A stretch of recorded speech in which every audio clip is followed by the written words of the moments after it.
你喺街上行緊咧，你周時會見到男仔女仔咧喺前面咧派發一啲宣傳單張俾你，你聽到總係嗰句好熟悉嘅游泳健身了解一下吧哥。好多人發現咧屋企門口嘅健身房咧更換個老細啊格外頻繁嘅，短短2年時間有可能換3、4任經營者呢樣。運氣好嗰啲新店接手之後，佢會繼承老會員卡就照常使用。一旦遇到個不良商家咧，老闆直接捲錢走佬。咁你花大價錢辦理嗰啲年卡咧，用唔到幾次，充值費就徹底打咗水漂。哪怕係門店啊，平日你見到裏邊咦喂客流火爆喎，到最後依然難逃倒閉關門嘅結局。咁啊，當初咧大家以為可能佢經營不善導致嘅蝕本停業啫，殊不知呢個背後根本就唔係生意難做，而係一場精心謀劃嘅斂財騙局。倒閉咧早已成咗佢哋牟利嘅手段。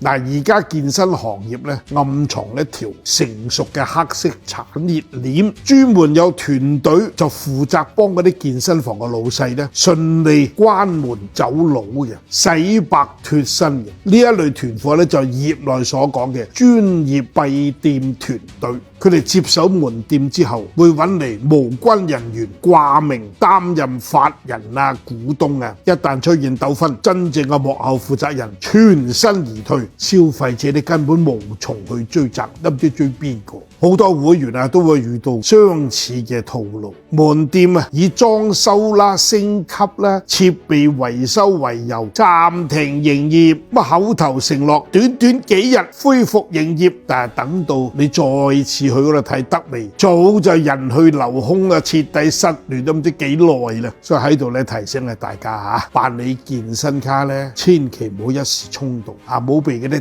低價啊、什麼特惠啊、終身會員卡呢類咁嘅高額優惠咧，嗰啲噱頭嚟㗎，迷惑。辦卡盡量選擇嗰啲短期月卡、次卡，降低自身風險。辦卡之後咧，亦都唔好唔去喎，堅持多去鍛鍊，早日玩翻個本翻嚟啊嘛！如果你不幸遇到商家停業走佬咧，一定要聯合其他受害嗰啲會員，收集證據，及時報警維權，守護好自身嘅合法權益。